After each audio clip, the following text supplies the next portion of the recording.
السلام علیکم، میں ہوں علینا فاروق شیخ، آپ دیکھ رہے ہیں رپورٹ کارڈ۔ سپریم کورٹ کی تاریخ میں ایک نیا دور شروع ہوا ہے۔ جسٹس قاضی فائز عیسیٰ سپریم کورٹ کے نئے چیف جسٹس نے آج سیٹ سنبھالی، اور کل انہوں نے جب حلف اٹھایا تو اس کے بعد ہی انہوں نے نوٹیفائی کر دیا تھا کہ سب سے پہلے وہ جس مقدمے کی سماعت کریں گے وہ supreme court practice and procedure کا وہ بل ہے، وہ قانون ہے جو پارلیمنٹ نے بنایا، لیکن اس کے اوپر گزشتہ جو سپریم کورٹ جسٹس بندیال کی سربراہی میں تھی اس نے اسٹے آرڈر دیا ہوا تھا۔ تو آج اس کے اوپر سپریم کورٹ کے 15 ججز، یعنی فل کورٹ جتنی ابھی تعداد ہے سپریم کورٹ میں، تمام ججز بیٹھے، نہ صرف انہوں نے اس کی سماعت کی بلکہ یہ سماعت براہ راست ٹیلی ویژن چینلز پر دکھائی گئی۔ پورا دن یہ سماعت ہوئی بڑی تفصیل سے، جس میں وکلاء نے اپنے دلائل بھی دیے، جس میں اٹارنی جنرل صاحب نے بھی اپنا مدعا سامنے رکھا اور ڈیفینڈ کیا اس لیجسلیشن کو، جس میں جو 15 رکنی ججز تھے انہوں نے بھی بہت سے سوالات پوچھے اور کچھ اپنے ریمارکس اور پوائنٹس اور آبزرویشنز بھی دیے۔ اس سماعت کے اینڈ پہ ایک مختصر آرڈر جو کہ جسٹس قاضی فائز عیسیٰ نے لکھوایا وہ یہ تھا کہ یہ سماعت 3 اکتوبر تک ملتوی کر دی گئی ہے، اور جب تک یہ ملتوی رہے گی تب تک جو کورٹ کے معاملات ہیں وہ چیف جسٹس صاحب، یعنی خاص کر بینچز اور کیسز الاٹمنٹ کے معاملات، وہ چیف جسٹس قاضی فائز عیسیٰ صاحب اپنے 2 سینئر ججز یعنی جسٹس طارق مسعود اور جسٹس اعجاز الاحسن کے ساتھ مشاورت سے حل کریں گے۔ پھر 3 اکتوبر کو اس کی سماعت ہوگی، تب تک فریقین کو ریٹن دلائل بھی اپنے جمع کروانے ہوں گے۔ خیر، اس کے بعد یہ بھی ہم ڈسکس کریں گے پروگرام میں آگے جا کر کہ یہ جو فل کورٹ کی سماعت ہوئی ہے آج، اس سے کیا امپیکٹ پڑا ہے، کیا کیا اہم سوالات ہیں جو سامنے آئے ہیں، اور براہ راست ٹیلی وائز کرنا اس سماعت کو کیا درست تھا نہیں تھا، اس کو بھی ان ڈیٹیل آج اپنے تجزیہ کاروں سے ان کی رائے جانیں گے۔ ڈسکشن کا آغاز کرتے ہیں۔ ہمیں جوائن کر رہی ہیں ریما عمر صاحبہ، سلیم صافی صاحب، اعزاز سید صاحب اور ارشاد بھٹی صاحب بھی ہمیں اسلام آباد اسٹوڈیو سے جوائن کیے ہوئے ہیں۔ ریما، آپ سے میں سٹارٹ کرنا چاہوں گی۔ سب سے پہلے یہ بتائیے گا، چیف جسٹس صاحب کے آرڈر کو ڈسکس کر لیتے ہیں۔ 3 اکتوبر تک یہ سماعت ملتوی کر دی گئی، لیکن جس طرح سے معاملات چلائے جائیں گے آپ اس کو کس طرح سے اخذ کرتی ہیں؟ جو ابھی جب تک اس جو بل ہے اس کے اوپر فیصلہ نہیں ہوتا کہ کیا کرنا ہے اس کا، تب تک چیف جسٹس صاحب اپنے 2 سینئر ججز کے ساتھ مل کر بینچز کی تشکیل دیں گے یا پھر کیسز سنیں گے، کیا آپ کو لگتا ہے درست ہے؟ جی شکریہ لینا۔ میری یہ رائے ہے کہ جب تک ریٹن آرڈر سامنے نہیں آتا آرڈر پہ بات نہیں کرنی چاہیے، کیونکہ اکثر انیکوریٹ ہو جاتا ہے تبصرہ اور پھر اس کو ہم کریکٹ نہیں کر سکتے۔ تو جب تک ریٹن آرڈر نہیں آتا میں اس پہ کوئی ڈیفینیٹو بات نہیں کر سکتی۔ ٹھیک ہے، لیکن یہ تو انہوں نے عدالت کے سامنے کرا دیا نا کہ وہ، بلکہ انہوں نے مشاورت بھی کی، ان کے سیدھے ہاتھ پہ ایک جج، الٹے ہاتھ پہ دوسرے جج، اور انہوں نے کہا کہ اس طرح سے معاملات آگے چلیں گے۔ بیسکلی بیک گراؤنڈ اس کا یہ ہے کہ جو قانون جس پہ بحث ہو رہی ہے، جس کو انٹرم آرڈر کے تحت سٹے کر دیا گیا تھا، وہ 2 چیزیں اس میں اپیل کا تو ابھی اس وقت ہم ریلیونٹ شاید نہیں ہے، لیکن 2 چیزیں ہیں اس میں کہ اس میں چیف جسٹس سے اختیار لے کے کہا گیا تھا کہ ایک کمیٹی بنے گی 2 سینئر موسٹ ججز کے ساتھ، وہ فیصلہ کرے گی کہ بینچز کی کانسٹیٹیوشن جو ہے وہ کیا ہونی ہے، اور دوسرا کہ جو اہم کانسٹیٹیوشنل معاملات کے کیسز ہیں وہ منیمم 5 ججز ہیں وہ سنیں گے۔ اس پہ تنقید یہ ہو رہی تھی یا کنسرن یہ ایکسپریس ہو رہا تھا کہ کیونکہ اسٹے کے بعد جو چیف جسٹس صاحب ہیں وہ خود سے ہی اپنی پاور جو لا سے پہلے ہے وہ استعمال کر کے ہر طرح کے بینچز بنا رہے تھے، تو اس کا کیا سٹیٹس ہوگا اگر سٹے جو ہے وہ ختم ہو جاتا ہے اور یہ قانون کو کانسٹیٹیوشنل کہا جاتا ہے۔ تو میرا خیال ہے انہوں نے ایک حل نکالا ہے اس کا کہ اختیار ابھی بھی چیف جسٹس کا جو رولز کے تحت ہے وہی ہے، لیکن وہ اس کو اس طرح استعمال کر رہے ہیں کہ جو قانون ہے اس کی بھی خلاف ورزی نہ ہو۔ تو اختیار چیف جسٹس کا ہے کہ انہوں نے بینچز بنانے ہیں، وہ اپنے سینئر موسٹ ججز کے ساتھ کنسلٹ کر کے بنائیں گے۔ اب دیکھتے ہیں جو کانسٹیٹیوشنل معاملات کے کیسز ہیں کیا وہ منیمم 5 ججز کے بینچز ہی سنیں گے، اگر سنیں گے تو پھر فیصلہ جو بھی آتا ہے اس قانون کا، اور یہ قانون اگر ویلڈ بھی یا کانسٹیٹیوشنل بھی سپریم کورٹ کہتی ہے کہ ہے، تو پھر اس طرح کا جو پہلے کنسرنز اٹھتے تھے کہ ان کا لیگل سٹیٹس کیا ہوگا ان بینچز کا، انسرٹنٹی رہے گی، وہ اس حد تک نہیں رہتی۔ تو اس طرح میں دیکھتی ہوں، بٹ اگین اس کی ریزننگ کیا ہے وہ ریٹن آرڈر سامنے آئے گا، اس کی ڈیٹیلز کیا ہیں تو تبھی ہمیں پتہ چلے گا۔ لیکن نیما، یہ قدم اٹھا کے تو چیف جسٹس صاحب نے ایک طرح سے اپنی پرانی پوزیشن پر کنسیڈ نہ کر لیا، اور انہوں نے وہی چیز نہ کر دی جس کی پاکستان تحریک انصاف ان سے استدعا لے کر گئی تھی۔ نہیں کس طرح؟ کیونکہ ان کا دیکھیے جو قانون میں تھا وہ ایک طرح سے اس کی جو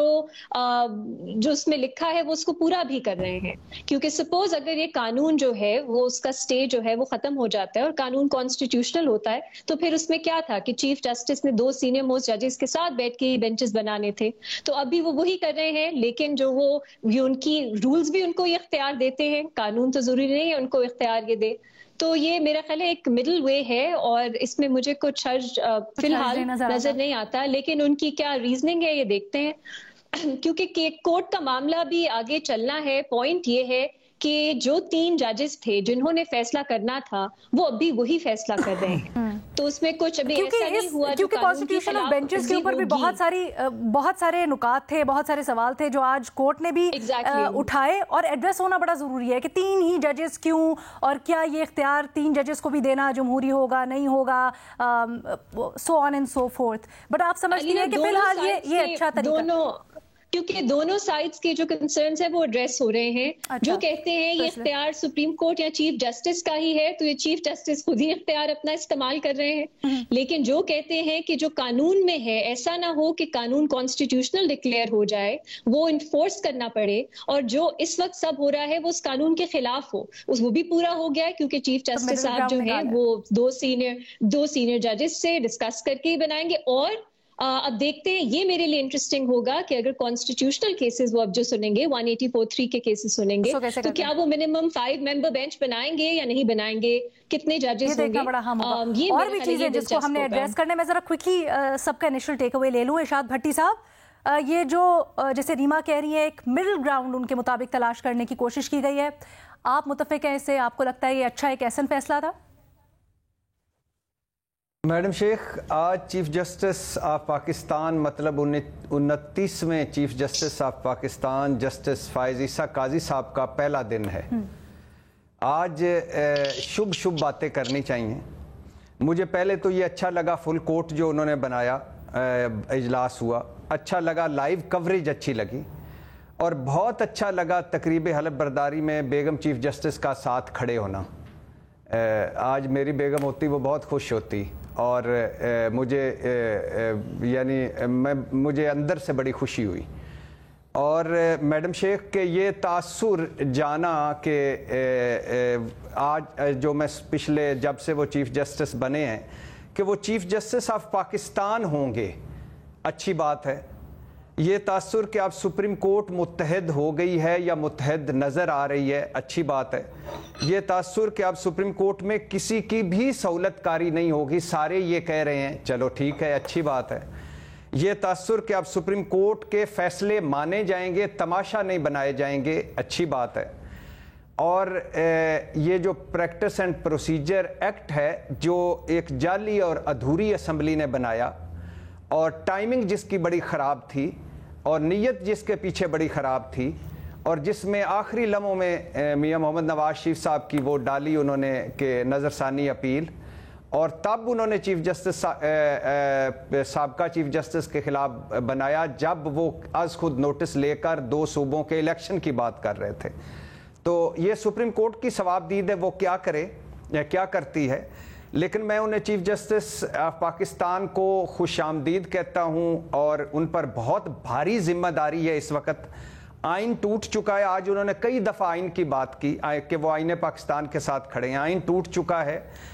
سپریم کورٹ تقسیم ہے،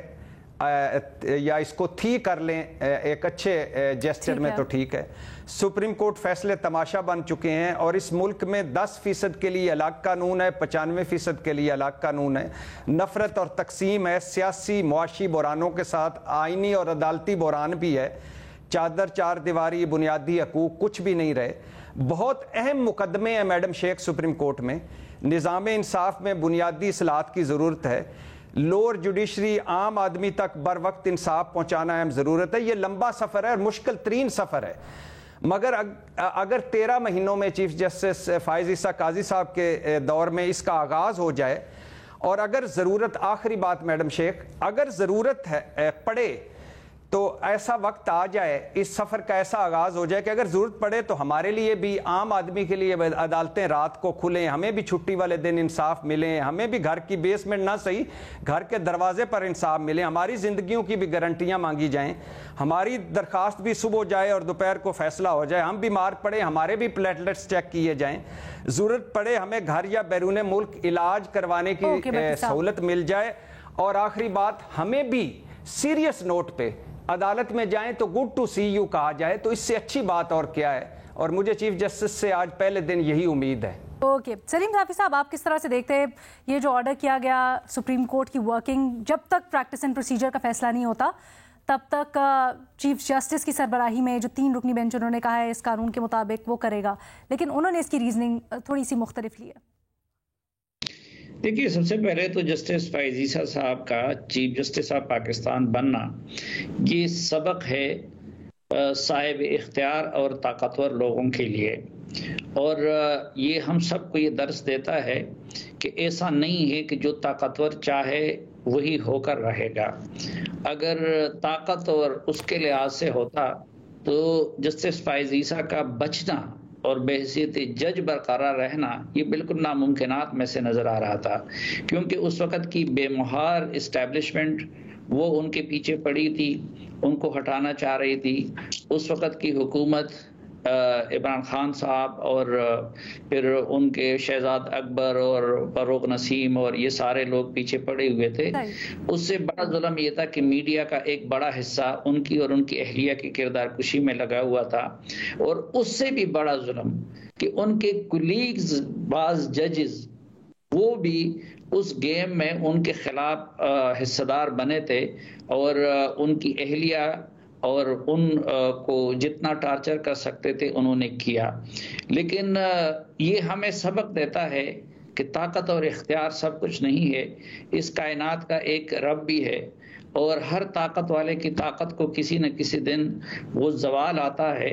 اور ہر بے اختیار یا مظلوم کو جو ہے وہ طاقت بھی نصیب ہو سکتی ہے. آپ دیکھیں کہ کل میں دیکھ رہا تھا کہ وہ عارف علوی جنہوں نے ان کو ہٹانے کے لیے ریفرنس بھیجا تھا, اللہ نے وہ دن دکھا دیا, اور اللہ اس صورتحال سے ہم سب کو کہ وہی عارف علوی جو تھے وہ ان سے حلف لے رہے تھے. سلیم صافی صاحب, آپ جس قدرت کے نظام کی طرف اشارہ کریں, چلے اس سے سبق سیکھنے کے ساتھ ساتھ اب چیف جسٹس اور ان کی کورٹ کو ہم ان کی کارکردگی کے اوپر اگر پرکھیں تو آج کا جو آرڈر دیا ہے بینچز کی تشکیل سے متعلق, وہ اور ان کے 2 سینئر ترین ججز اب یہ کام کریں گے جب تک پریکٹس اینڈ پروسیجر کا فیصلہ نہیں ہوتا, اس کو کیسے دیکھ رہے ہیں آپ؟ دیکھیں, ہمیں یہ روایت بھی ترک کرنی چاہیے, اور ماضی میں اس کے بڑے تلخ تجربات ہمیں ہو چکے ہیں کہ ہم نے جسٹس افتخار چودھری صاحب کو مسیحا بنا دیا, اور بعد میں عدالتی سسٹم کو سب سے زیادہ نقصان پہنچانے کا موجب وہی بنے. اسی طرح بابا رحمتے تھے, ان کو ایک طرح سے پیش کیا گیا اور انہوں نے پھر جوڈیشری کے ساتھ جو کھلواڑ کی. سیاست کے میدان میں اگر ہم تازہ مثال دیکھیں تو عمران خان صاحب سے اس طرح کی توقعات وابستہ کی گئی تھی, تو ہمیں جسٹس فائز عیسیٰ صاحب کو بھی انسان کی جگہ پہ رکھنا چاہیے اور ایک جج کی جگہ پہ رکھنا چاہیے. ہمیں ان کو مسیحا اور اس کے روپ میں پیش نہیں کرنا چاہیے, نمبر 1. نمبر 2, ابھی تک جو انہوں نے اقدامات اٹھائے ہیں, مثلاً کل انہوں نے ایک تو اردو زبان میں بھی 7 حلف اٹھایا انگریزی کے ساتھ ساتھ, یہ اچھا اقدام تھا, اور اب اس کا تقاضا ہے, ماضی میں کورٹ کا جو فیصلہ بھی موجود ہے کہ آگے اگر عدالتی کارروائی وہ اردو میں ہی ہو جائے کہ لوگوں کو بھی سمجھ آئے, سائل کو بھی سمجھ آئے کہ اس کا وکیل کیا کہہ رہا ہے اور جج کیا کہہ رہا ہے, تو یہ بہت زیادہ بہتر ہوگا. دوسرا, اپنی اہلیہ کو جس طرح انہوں نے بڑی دلچسپ آپ نے بات کی, کیونکہ آج بھی جب وکلاء سے سوالات ہو رہے تھے, کچھ وکلاء کی طرف سے بھی ایسا لگ رہا تھا ہچکچاہٹ ہے, گو کہ وہ ڈے ٹو ڈے بیسس پہ انگریزی میں ہی دلائل دیتے ہیں اور بڑے اچھی طرح اپنا پوائنٹ آئی ایم شور کنوے بھی کر دیتے ہیں, لیکن کیونکہ یہ چیز ٹیلی وائز ہو رہی تھی, ٹی وی پہ دکھائی جا رہی تھی, تو یہ کمی محسوس کی گئی کہیں نہ کہیں کہ اگر ججز کی طرف سے بھی اردو میں کچھ سوالات ہو جاتے یا وکلاء کی طرف سے دلائل, شاید سمجھنے میں عام عوام کو بھی بہتری ہوتی, خاص کر ان سماعتوں کے لیے